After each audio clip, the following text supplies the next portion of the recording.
Bom dia, amigos.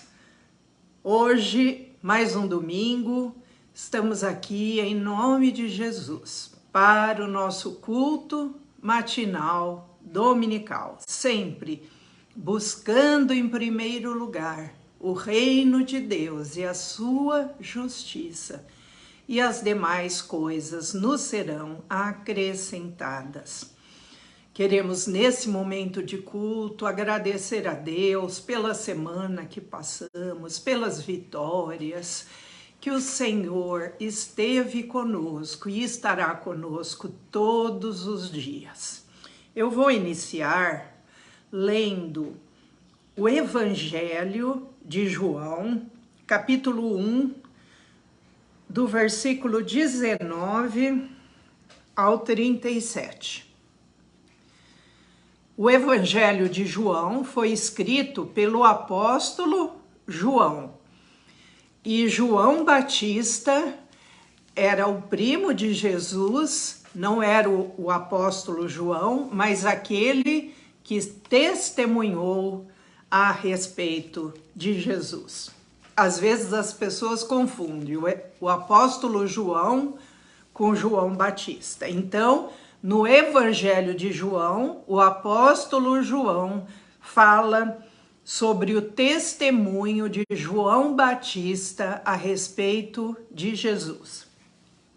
João, capítulo 1, a partir do versículo 19. Este foi o testemunho de João, quando os judeus lhe enviaram de Jerusalém sacerdotes e levitas para lhe perguntarem: quem és tu? Ele confessou e não negou, confessou: eu não sou o Cristo. Então lhe perguntaram: quem és tu, pois? És tu Elias? Ele disse: não sou. És tu o profeta? Respondeu: não. Disseram-lhe, pois: declara-nos quem és, para que demos resposta àqueles que nos enviaram. Que dizes a respeito de ti mesmo? Então ele respondeu: eu sou a voz do que clama no deserto, endireitai o caminho do Senhor, como disse o profeta Isaías. Ora, os que haviam sido enviados eram de entre os fariseus e perguntaram-lhe: então, por que batizas, se não és o Cristo, nem Elias, nem o profeta? Respondeu-lhe João: eu batizo com água, mas no meio de vós está quem vós não conheceis, o qual vem após mim, do qual não sou digno de desatar-lhe as correias das sandálias. Estas coisas se passaram em Betânia, do outro lado do Jordão, onde João estava batizando. No dia seguinte, viu João a Jesus que vinha para ele e disse: eis o Cordeiro de Deus que tira o pecado do mundo. É este a favor de quem eu disse: após mim vem um varão que tem a primazia, porque já existia antes de mim. Eu mesmo não o conhecia, mas a fim de que ele fosse manifestado a Israel, vim por isso batizando com água. O batismo de Jesus. E João testemunhou dizendo: vi o Espírito descer do céu como pomba e pousar sobre ele.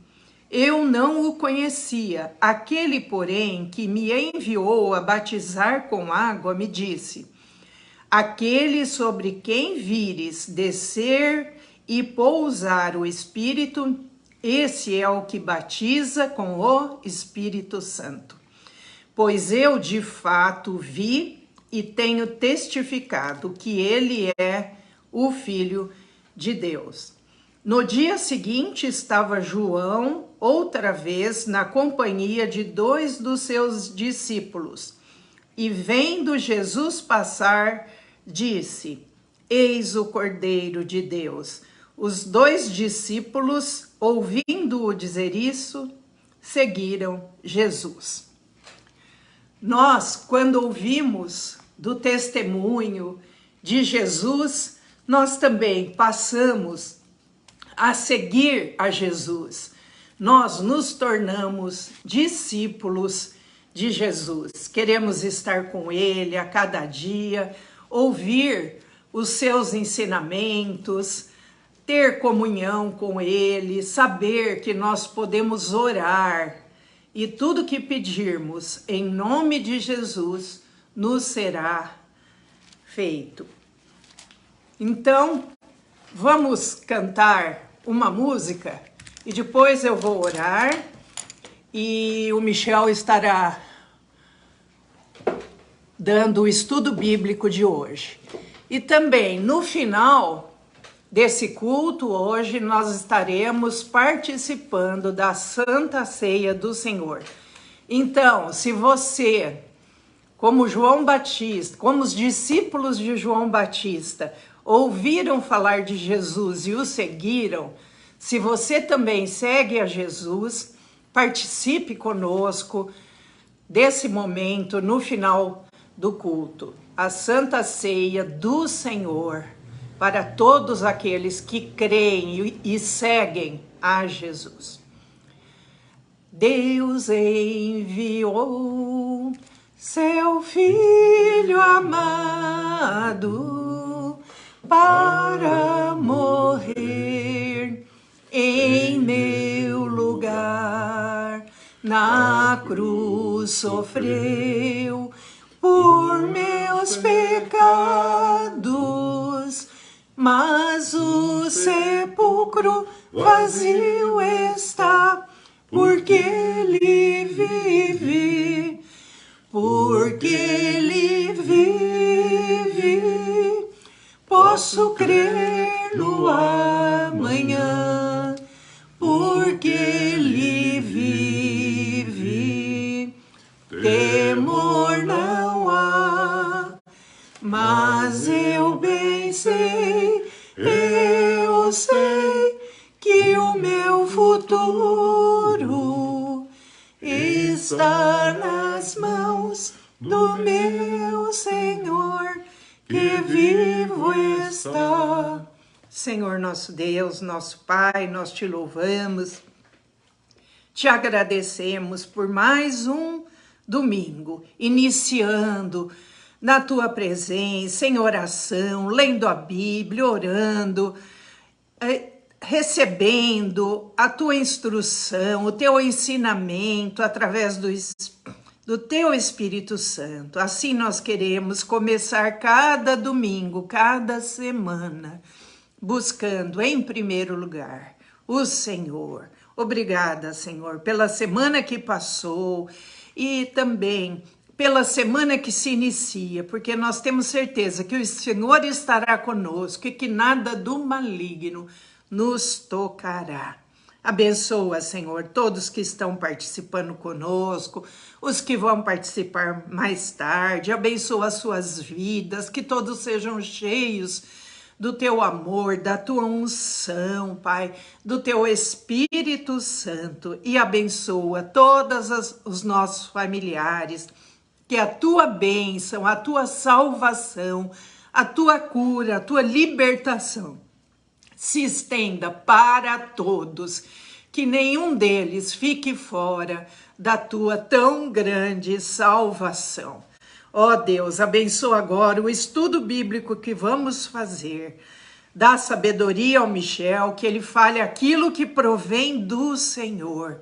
E abre o nosso entendimento, o nosso coração, para que essas palavras possam cair numa terra boa e frutificar, dando muitos frutos. Obrigada, Jesus, por tudo. Amém. Amém.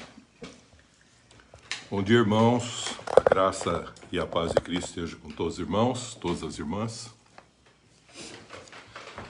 Hoje nós vamos fazer o memorial que Jesus pediu, a ceia, a comunhão.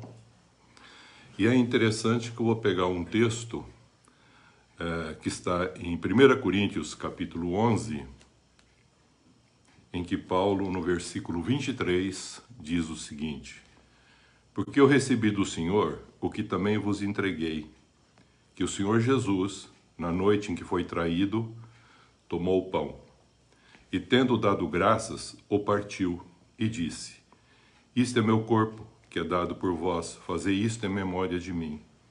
Por semelhante modo, depois de haver ceado, tomou também o cálice, dizendo: este cálice é a nova aliança no meu sangue. Fazei isto todas as vezes que beberdes, em memória de mim.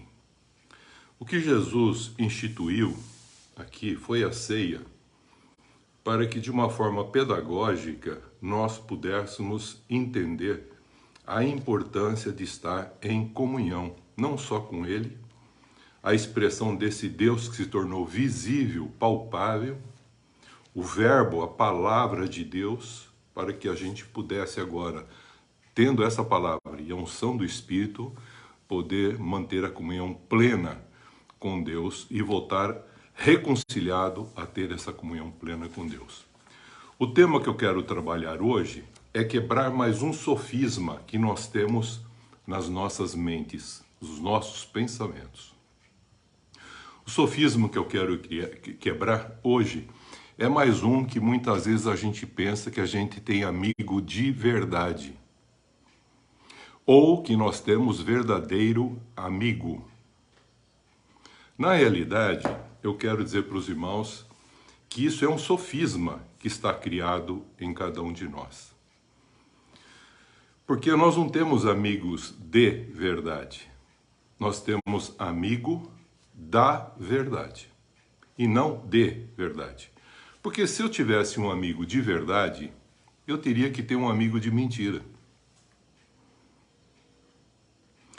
Então, nós precisamos entender que essa realidade que às vezes a gente pensa que é visível, palpável, ela não é o que nós chamamos de concreto, embora sim o fazemos. Ela é um sentido abstrato e passageiro.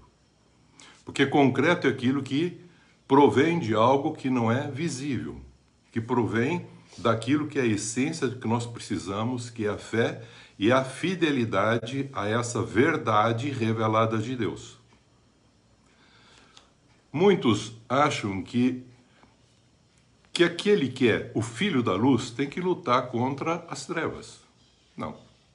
Não há luta entre luz e trevas. O que há é o seguinte: as trevas não existem.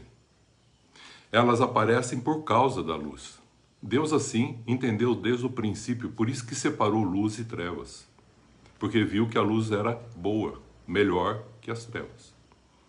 Mas nós somos compostos dessas duas condições, de terra, que não tem luz, e de um espírito que já veio com uma luz, que é aquele que recebe o Espírito de Deus, para no espírito do homem, que é uma lâmpada, como diz Provérbios, expressar essa luz através desse corpo. E que grande luz seríamos cada um de nós se expressássemos assim, como uma lâmpada que precisa de Deus para refletir essa luz onde nós estamos. Paulo, escrevendo aqui, ele faz uma consideração na noite em que Jesus foi traído. Quando a gente fala em traição, a gente está falando em um contexto daquilo que é fiel, daquilo que é fidelidade, daquilo que provém de uma coisa chamada fé. Mas também está falando de amizade. Amizade, amor, essas considerações, elas são absolutas, querido. Elas não são relativas. Nós acabamos relativizando e fazendo com que isso aconteça de uma maneira totalmente equivocada. Eu vou pegar aqui uma passagem para nós entendermos um pouquinho o que Jesus está falando a respeito dos seus discípulos. Quando ele estava com seus discípulos, na noite em que ele foi traído, ele toma o pão e se dá a conhecer, dizendo a importância de se ter comunhão. Muitas pessoas recebem a salvação, crescem em santificação, mas não compreendem a importância da comunhão. E a comunhão, ela inicia quando nós passamos a ter uma identidade com Cristo, recebemos uma nova natureza, que éramos pecadores e agora em Cristo nós somos não mais pecadores, temos uma natureza santa, separada da condição que nós vivíamos, o velho homem, nascemos de novo e reconciliados com Deus, regenerados por Deus, passamos agora a expressar, através da nossa vida, a essência do que ele está falando de ter comunhão, comer a essência dele, isto é, ter comunhão com ele para expressar o conhecimento, porque o conhecimento de Deus só pode vir por um estado de intimidade de comunhão. Então, quero dizer para os irmãos o seguinte: quase todas as pessoas, ou podemos afirmar todas as pessoas, sabem que existe um Deus, porque elas têm uma expressão já na sua alma, embora não estando em comunhão com Deus, de que um dia ela estava em comunhão com esse Deus. Então tem uma reminiscência na sua alma da presença de Deus, desse Deus. E por ser uma pessoa espiritual, ela procura sempre adorar alguma coisa, porque ele foi feito para ser a expressão desse Deus, a sua imagem e semelhança. Mas teve ofuscado e perdido em parte essa imagem e semelhança, perdeu o conhecimento de Deus, perdeu a santidade, mas continuou tendo razão, conhecimento, mas não conseguiu solucionar os seus problemas. Então, em Jesus Cristo, isso acontece plenamente, e aí a gente passa a entender um contexto que já está escrito há muitos anos, num livro que é chamado o Livro de Jó. Eu gostaria de pegar esse livro como uma essência para entender algumas coisas que ainda acontecem conosco, e esse livro nos ajuda muito, porque em determinado momento da nossa vida, nós achando que conhecemos Deus, apenas sabemos de Deus, porque ouvimos falar dele, como Jó disse. Mas passou um perrengue na vida dele, passou uns problemas na vida dele. Alguns amigos foram consolá-los, amigos religiosos, 3 amigos religiosos, mas tinha também um 4º amigo que estava lá, chamado também Eliú, amigo também de Jó, mais jovem, e ficou lá junto com eles durante um certo tempo, e isso acontece também conosco. Jó tem um sentido de Job, de grito. Uma hora a gente acaba gritando, porque a gente não entende muitas coisas que acontecem em nossas vidas. E muito interessante é porque nós temos ainda sofismas. E não entendemos que nós não temos amigo de verdade. Nós temos amigo da verdade, que possui uma natureza comum, santa, que tem o mesmo propósito. Então nós unimos a esse contexto porque a amizade, ela é absoluta e ela tem uma relação com o estado do amor e da comunhão. E não com a relação, o relacionamento. Por isso que existe a fé, que produz o que nós chamamos a fidelidade, e isso não é para o outro. A fidelidade é com você mesmo em relação daquilo que você professou, daquilo que é a tua natureza.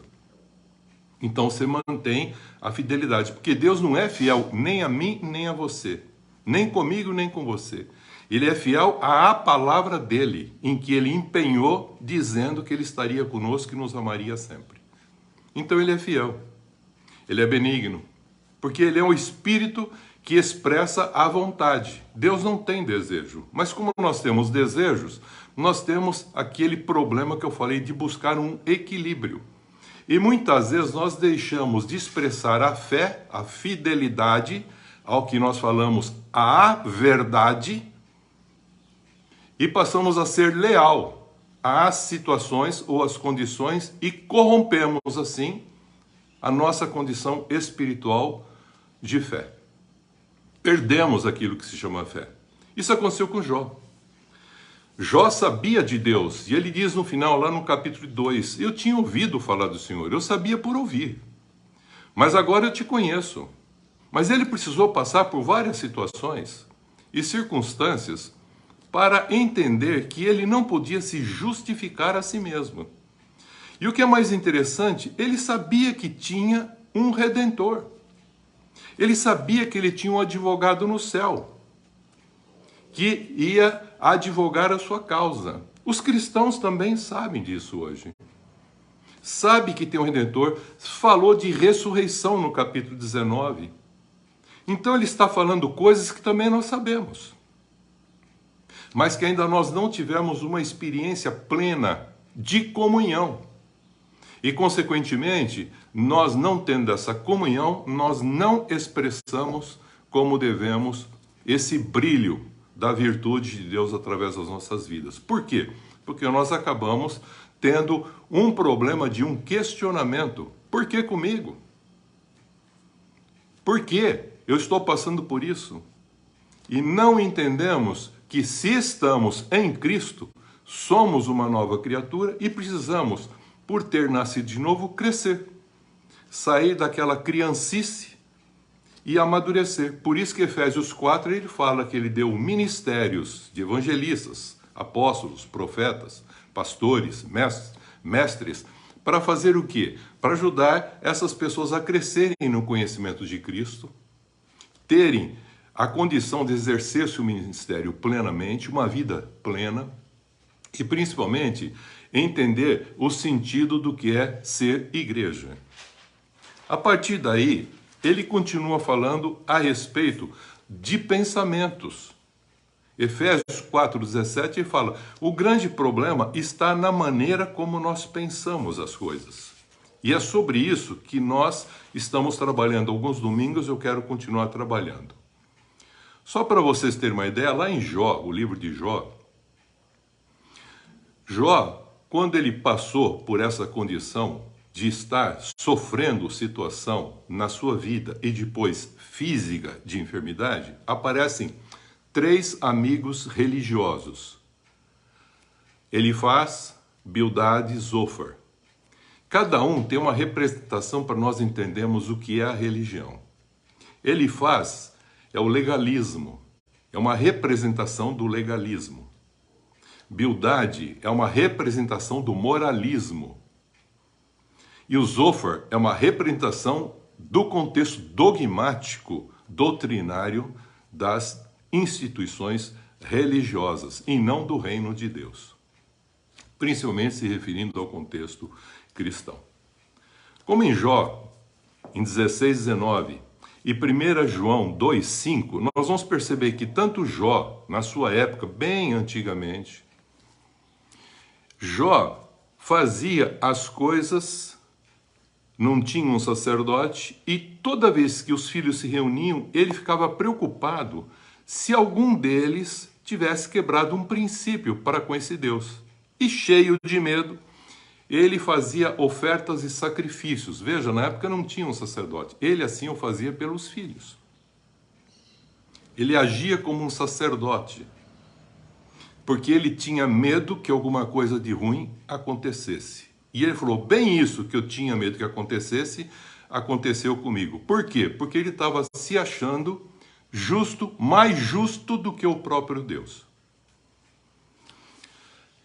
Quando ele passa esse perrengue na sua vida, os 3 amigos vêm, vê o estado dele, sentam no chão e durante 7 dias choram de ver o estado de Jó e não abrem a boca. Mas depois eles começam a falar, olha Jó, eu estava analisando aqui, aí começa a fazer uma conjectura de um contexto de fatos, acontecimentos, circunstâncias e decorrência do fato. Eu acho que pode ser que você tenha pecado. E Jó se defende. Aí vem outro e diz, eu acho que você não é que tem pecado. Parece que você fez alguma coisa errada e um pecado aí meio pesado para acontecer isso com você. Não pode ter outra causa. É causa e efeito, então tem que ter alguma coisa assim. Se está acontecendo isso com você. E ele se defendia. Aí vem o último e fala assim, olha, lembra, Lembra lá, no contexto, busca a memória, pega as coisas mais antigas, traz a recordação. Você vai ver que se você viver assim, vai acabar com esse contexto da perversidade, dessa iniquidade, desse pecado que você está escondendo. E eles procuram falar isso e vão falando e o Jó vai se defendendo. Até que você vai perceber que lá em 1 João 2,5, o mesmo que 16, 19, também como os cristãos sabe que tem um testemunho no céu. Que se a gente pecar, nós temos um advogado que advoga a nossa causa, que nós não temos mais que pecar, e João diz que ele escreve para que a gente não peque. Tudo isso a gente também sabe. Também Jó falou que sabia que o Redentor dele vive, que ele ia ressuscitar, está lá no capítulo 19, 25.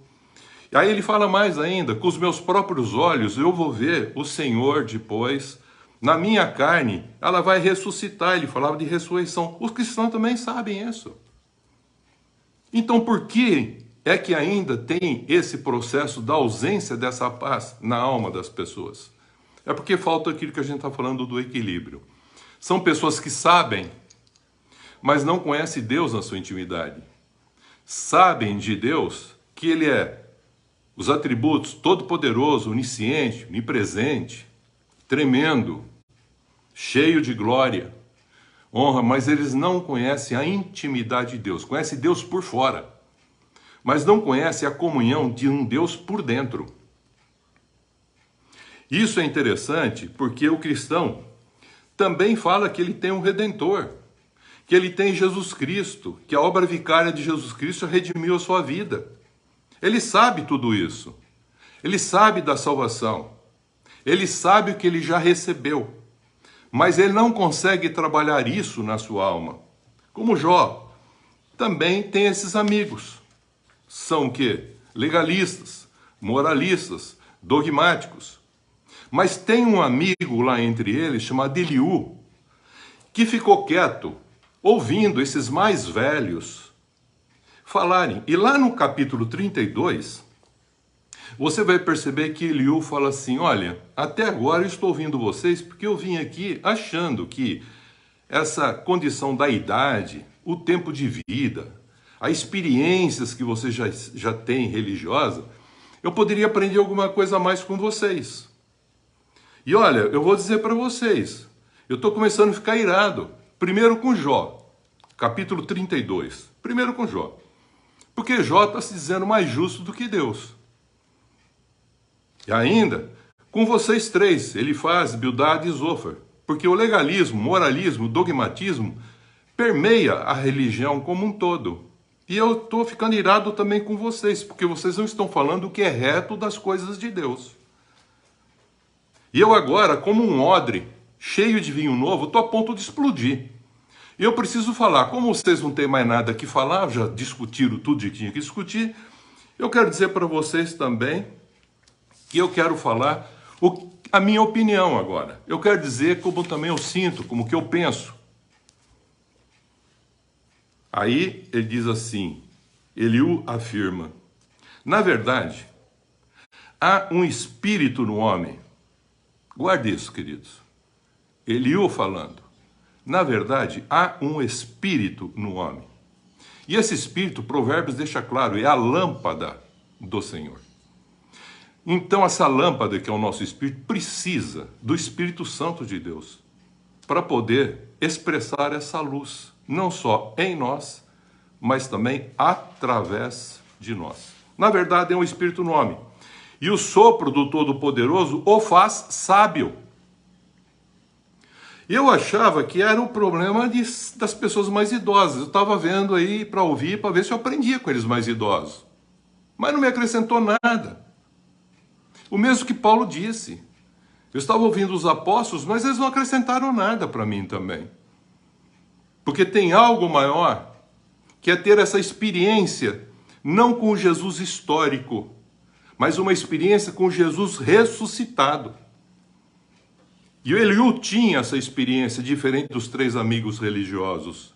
E Eliú fez um redemoinho na cabeça de Jó, para ele pensar de uma maneira totalmente diferente, tirando os sofismas que ele tinha, que ele era um cara justo, porque todo mundo vinha ouvir, ele sentava na porta da cidade para as pessoas serem esclarecidas do que fazer. Mas ele agora não estava conseguindo resolver o problema na sua vida.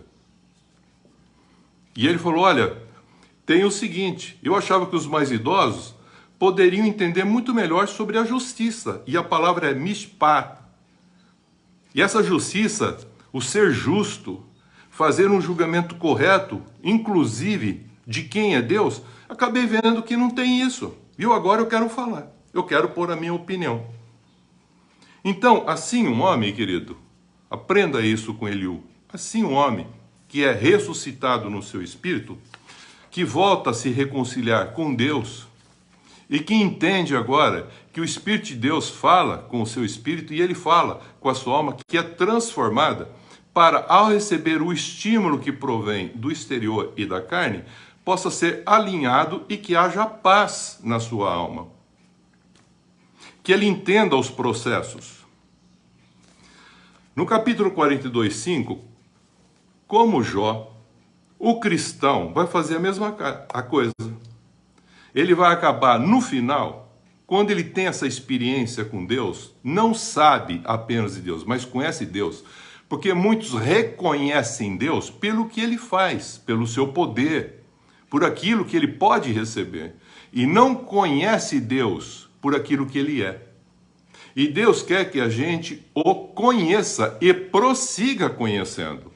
Por isso, ele se faz carne, habita entre nós, para que a gente possa ter uma revelação clara desse Deus agora de uma forma humana, para mostrar que nós, seres espirituais, devemos nos esforçar espiritualmente para ser humanos, como assim Jesus mostrou para nós. E não se esforçar na carne para ser espiritual, como o sistema religioso muitas vezes coloca sofismas em nossas mentes. Veja no capítulo 42:10 do livro de Jó o seguinte. Quando que Jó foi curado? Você faz essa pergunta. Tem um momento que ele vai ser curado. E ele não foi curado na hora que ele estava discutindo com os amigos. Não. Ele não foi curado quando Eliú falou com ele. Também não. Quando Eliú falou para ele, o que você muda na santidade de Deus, Jó? Se você for certinho aqui, capítulo 35 de Jó. Ele falou, nada. E o que você muda se você for erradinho em todas as coisas aqui? Ele falou, nada. A santidade de Deus, Deus continua fiel e santo ao que ele é. Porque um santo não pode ser o quê? Afetado. E é isso que Jesus veio trazer para nós. Não só a sua identidade nova, cristã, mas também uma nova natureza santa para que você não seja afetado quando você é agredido na sua intimidade ou questionado na sua intimidade, para que você permaneça fiel à essência daquilo que você já recebeu pela graça revelada em Cristo Jesus. E o que é interessante no capítulo 42, você vai ver que o Jó recebe uma orientação do Senhor dizendo o seguinte, Jó, você vai ter que orar pelos teus 3 amigos, legalista, moralista e dogmático religioso. E eles devem vir aqui até você para que você assim o faça.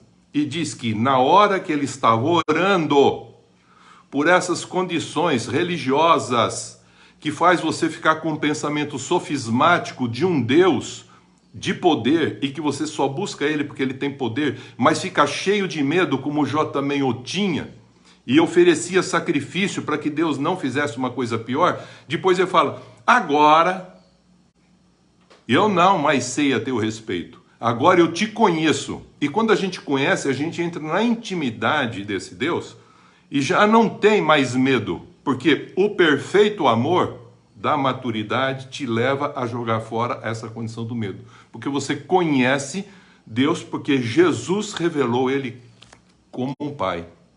E veja como é interessante. Quando ele estava orando por esses 3 amigos, você percebe que ele foi sua sorte mudada e restaurado em dobro todas as coisas que ele havia perdido. E o que é mais interessante, nada fala sobre Eliú. Eliú não tem nenhuma consideração para fazer nada por ele, porque ele era a expressão de alguém do reino, e não a expressão de alguém que vive um contexto religioso, legalista, moralista e dogmático. Ele gera uma expressão muito clara para tirar esse sofisma de que você tem amigo de verdade. Ou você se diz que você tem um verdadeiro amigo. Não existe amigo de verdade. E nem melhor amigo. Por que não existe? Porque na realidade não existe amigo de mentira e nem pior amigo. A amizade é um estado, querido, absoluto de amor e de comunhão, em que as partes se abrem e se expõem. Foi isso que Jesus fez na ceia. Na noite em que ele foi traído por um amigo, ele simplesmente toma o pão e se dá. Este é o meu corpo que é dado por vós. A amizade é um estado absoluto onde se expressa a verdade de uma forma fiel, não leal, fiel. Vou falar domingo que vem sobre isso, fidelidade e lealdade. Onde se tem comunhão íntima e tem o mesmo propósito de revelar as virtudes de Deus. Então, só existe amigos da verdade. Alguém vai falar, mas isso é jogo de palavra. Não, eu estou falando uma realidade. O amigo da verdade, você vai entender o seguinte: Abrão, presta atenção, queridos, o pai da fé, foi chamado amigo de Deus. Por que ele foi chamado amigo de Deus? Ele tinha interesse em alguma coisa? Não. Por ele ser amigo da verdade, porque ele tinha fé. Ele tinha fidelidade naquele Deus que uma vez falou, cumpriria o que ele havia dito. É esse o contexto que nós precisamos entender. Diante de alguma coisa que nos afeta, o nosso espírito, falando com o Espírito Santo de Deus, ele vai nos dar o balizamento de uma fé inabalável, e a gente permanece firme, inabalável, sempre abundante na obra do Senhor, refletindo como um fiel o que é a verdade. Então a fidelidade tem relação com o contexto da verdade. Por isso, tudo isso acontece por aqui que nós chamamos fé. Se somos amigos da verdade, nós somos referência da verdade onde nós estivermos, inclusive para os nossos inimigos, e inclusive para aqueles que nos traem. Presta bem atenção.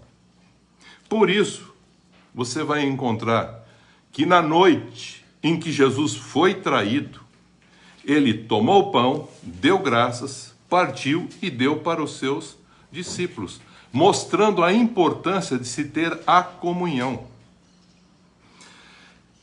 Provérbios 18, 24 fala que há amigos mais chegados do que irmãos, e que não é bom ter muitos amigos. Porque ele fala em Provérbios, muitos amigos são de verdade enquanto você tem algo para dar. Mas quando você não tem mais nada, ele falou que todos se afastam, deixam de ser seus amigos. Porque não entenderam que a amizade é algo absoluto. É a amizade em relação à verdade, à fé e à fidelidade, e não à crença. Um crente vive de crença, um justo vive de fé. Por isso é muito interessante que a amizade com valor absoluto é pautada no amor. E, consequentemente, o que acontece? Tem comunhão e um bem comum. Por isso que Jesus instituiu a ceia. É um contexto pedagógico para dizer para nós, nunca se esqueça que sem mim vocês nada podem fazer. E João 15 fala, eu sou a videira verdadeira, quem está em mim vai produzir, mas quem não está, não vai produzir. E se estiver e não produzir, o Pai vai podar para que produza. Mas se for rebelde e não produzir nada, por que está ocupando esse espaço? Essa é a realidade que nós vamos ver que Jesus chamou os seus discípulos em João 15 e disse o seguinte, não quero mais chamar vocês de servos, eu quero chamar vocês de amigos, porque o amigo abre a intimidade. A mesma coisa aconteceu com Deus com Abraão. Quando Ló estava totalmente afastado, ele falou, eu vou esconder de Abraão, o meu amigo, o que eu vou fazer lá em Sodoma e Gomorra? Não, ele falou que ele ia fazer. Eu vou fazer isso, viu, Abraão? E aí o Abraão começa a interceder por seu sobrinho. Então Deus, ele sempre vai se revelar ao justo, ao santo e ao justo, e não ao crente. Porque o crente vive de crença, vive de relacionamento, vive de interesses. Então ele tem amigos de verdade. E ele quer um Deus que é amigo dele de verdade. Mas ele não quer um Deus que expressa a verdade e que ele seja um amigo também da verdade, para poder expressar esse Deus. Então aqui nós passamos a entender que Judas Iscariotes, eu demorei algum tempo para entender, porque na noite em que Jesus foi traído, ele pega o pão, molha, dá para Judas.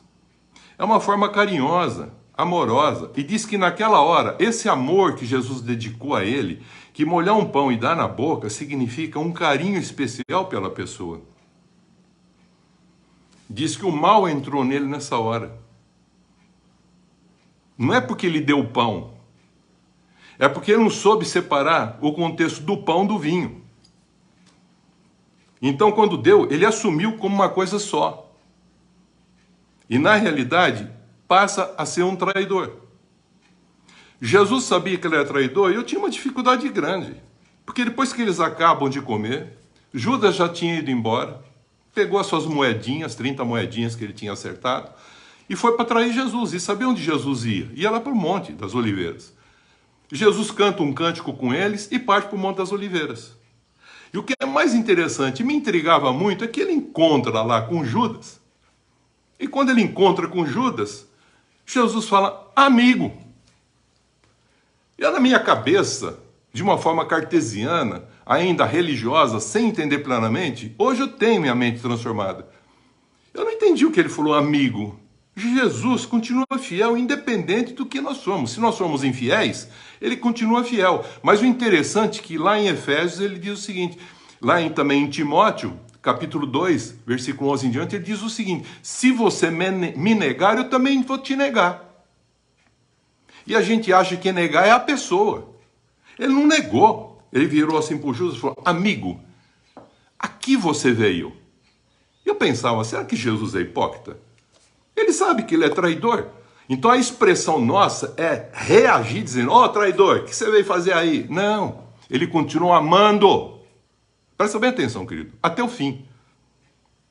E ele é amigo dele, até o fim. O outro deixou de ser amigo dele. Ele falou, mas só que eu não vou negar. Eu vou continuar dizendo que eu sou teu amigo, para você se arrepender. Eu vou continuar te perdoando para você ter condição de se arrepender. Eu não vou esperar você pedir perdão. É assim que Deus age, querido. Eu vou continuar amando para que você sinta esse amor e tenha uma transformação na sua vida. Amigo, aqui você veio. E o que é mais interessante, quando nós temos essa capacidade de entender e crescer nesse amor ágape, desinteressado, a gente entende um fato que aconteceu nesse momento. E Jesus falou assim, com um beijo, Judas, você me trai? Ele nunca foi para dizer, questionar, desmentir, enfrentar, confrontar, não. Ele sempre foi um referencial, um fiel, mostrando a verdade. E ele disse assim para ele, com um beijo, você me trai? Como dizendo assim, Judas, eu não vou criticar você, mas beijo não é para trair. Tanto é verdade que agora nas Escrituras, Paulo, entendendo isso, porque eu recebi do Senhor o que também entreguei, que o Senhor, Jesus, na noite em que foi traído, tomou o pão. Agora eu passo a entender o sentido da comunhão, a importância da comunhão, a importância da amizade, a importância de ser um corpo único em Cristo. E o que é mais interessante é que ele diz aqui, que ele entendeu esse contexto.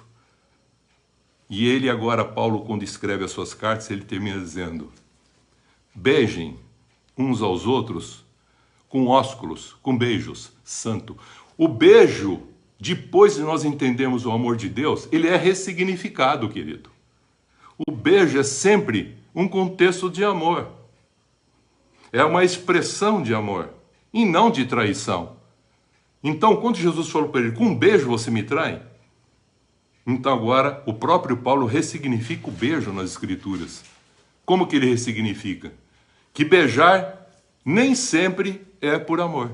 Às vezes também é por traição. Então ele tem que especificar.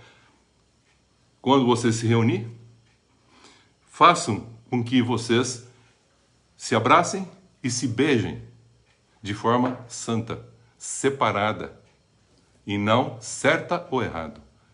Por quê? Eu preciso ressignificar o beijo. Porque Jesus ressignificou quando falou isso para Judas. Amigo, o que você veio? Com um beijo você me trai? Em Cristo, querido, quando você entende o ressuscitado na tua vida, e você tem o teu espírito ressuscitado, o teu pensamento muda. Todas as coisas mudam na sua forma de pensar, sentir e agir. Amigo não é fazer o que o outro manda, mas expressar a mesma natureza santa, paciente, longânima, e que está acordado com os mesmos valores da verdade absolutas de Deus. É o que Jesus é, fiel a esse contexto, para o qual a gente foi formado para expressar e glorificar Deus com a nossa vida. Por isso, hoje, a ceia do Senhor, sejamos fiéis, primeiro a nós mesmos, pela fé que nós falamos e confessamos para Jesus. Se você confessar e crer que ele é ressuscitou dos mortos, você será salvo. Então ele acaba dizendo assim, eu confessei, Senhor. E ainda mais, eu quero que a minha fé cresça com as virtudes, conhecimento, até o amor ágape. E crescendo nessa condição em santificação, eu quero continuar com o Senhor para que a comunhão contigo, crescendo esse processo da comunhão, a gente expressa o reino e a sua justiça com o Senhor através de nós. Primeiro é o Senhor conosco, que nos traz a salvação. Depois o Senhor mesmo disse, o meu Espírito estará não convosco, mas em vocês. E o Espírito Santo veio para estar em cada um de nós. E agora, houve uma transformação em cada um de nós. E transformados agora e santos, agora nós queremos revelar aquele que nós já vimos, que é Jesus Cristo, a expressão exata da imagem e semelhança de Deus. E expressando ele, nós vamos estar expressando a essência de um amigo da verdade. E não um amigo de verdade, mas da verdade. Porque nós vamos ter a mesma identidade, a mesma natureza e o mesmo propósito dele. Que Deus os abençoe em Cristo Jesus. Nós vamos fazer a ceia do Senhor e quero dizer para os irmãos que esse contexto pedagógico quer nos dizer uma verdade insofismável, sem nenhum sofisma. Faça isso tendo uma consciência clara de que agora você nasceu de novo, o velho homem inexiste e você em Cristo é uma nova criatura.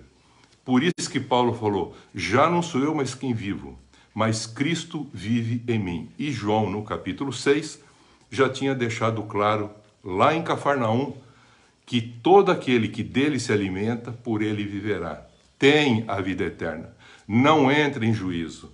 E passou da morte para a vida, porque ele vai expressar o Cristo através da sua vida. Isso é ter comunhão.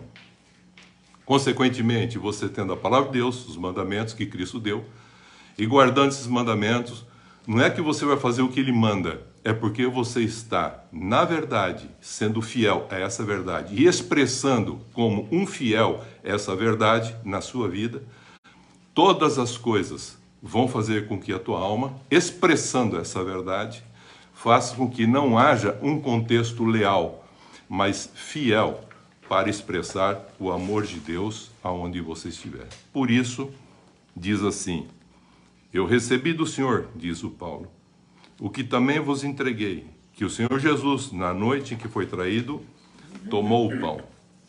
E tendo dado graças, o partiu e disse, isto é o meu corpo, que é dado por vós. Não tem maior condição de um amigo do que aquele que dá a sua vida pelo amigo, pelo irmão. Deus, em Cristo, ele deu vida para nós. E agora nós temos vida plena. para poder oferecer para que outros possam ver, através de nós, santos e justos, expressar o reino para que eles entendam o amor de Deus e também, convencidos pelo Espírito Santo, se convertam e sejam uma expressão de Cristo aonde estiverem, em nome de Jesus. Amém, Vamos queridos? cantar um antes?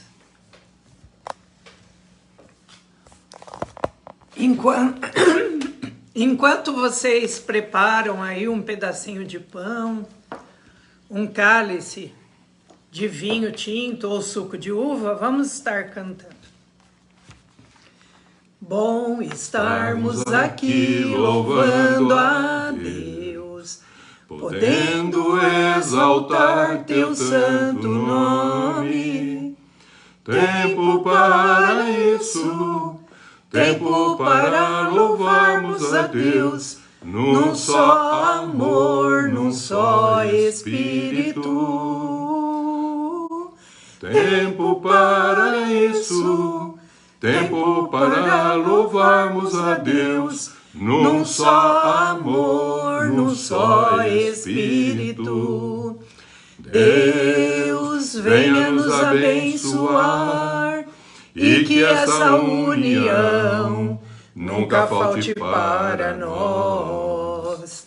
Deus venha nos abençoar e que essa união nunca falte para nós.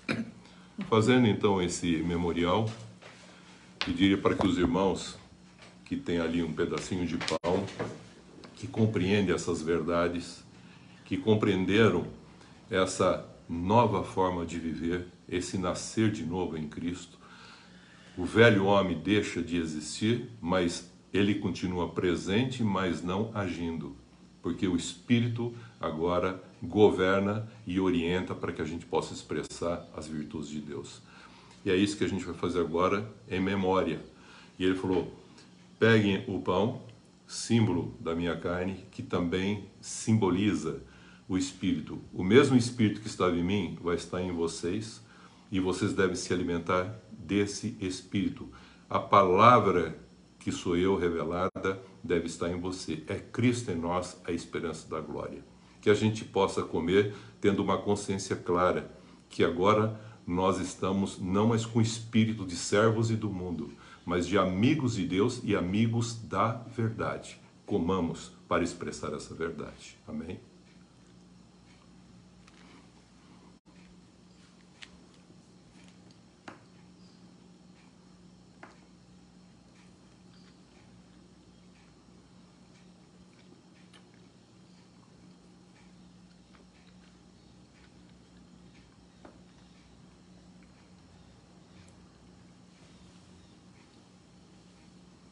Bom, queridos, renovados, queridos, nessa condição espiritual de espírito ressuscitado e agora reconciliado com Deus, ouvindo Deus falar e nos orientando e transformando a nossa alma, fazendo que tudo aquilo que provém do mundo e da carne não afeta nós, por sermos agora santos e separados, para crescermos em santificação e podermos, com justiça e em comunhão, revelar esse Deus onde nós estivermos.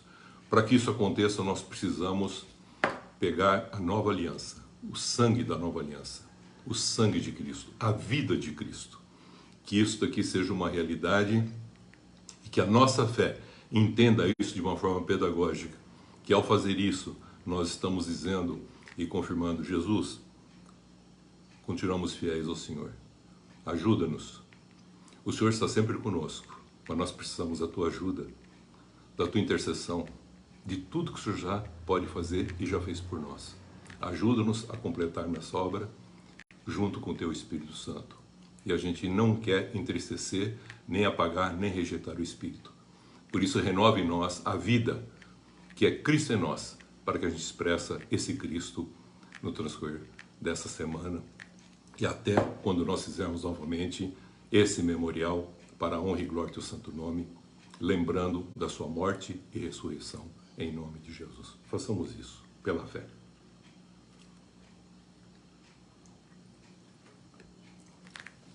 Obrigado, Senhor, por esse memorial, por esse contexto pedagógico, o Senhor deixa para a gente que quando formos traídos, que nós não seremos afetados, nós continuamos sendo fiéis àquilo que o Senhor nos colocou, mas também nós vamos negar, não o traidor, mas negar que ele não deve ser um traidor, porque ele continua e continuará sendo, por amor que o Senhor nos deu, nossos amigos. Vão ser amigos sempre, porque o Senhor quer que isso aconteça. Nós somos o fiel, a régua referencial da verdade. E nós não podemos perder porque nós temos a fidelidade na verdade da Tua Palavra. Porque se nós tivermos tampado essa fidelidade, nós não vamos expressar essa luz. Porque o nosso coração vai turbar. E a gente vai julgar, a gente vai questionar, a gente vai se revoltar, a gente vai ficar ofendido. E Jesus não teve nada disso. Ele continuou firme, fiel à verdade. Mas ele disse: amigo, aqui você veio. Você não é um traidor. Você não deve ser um traidor. Você não pode ser um traidor. Porque eu sou teu amigo. Mas se você for infiel, eu vou continuar sendo fiel. Porque eu sou referencial dessa verdade.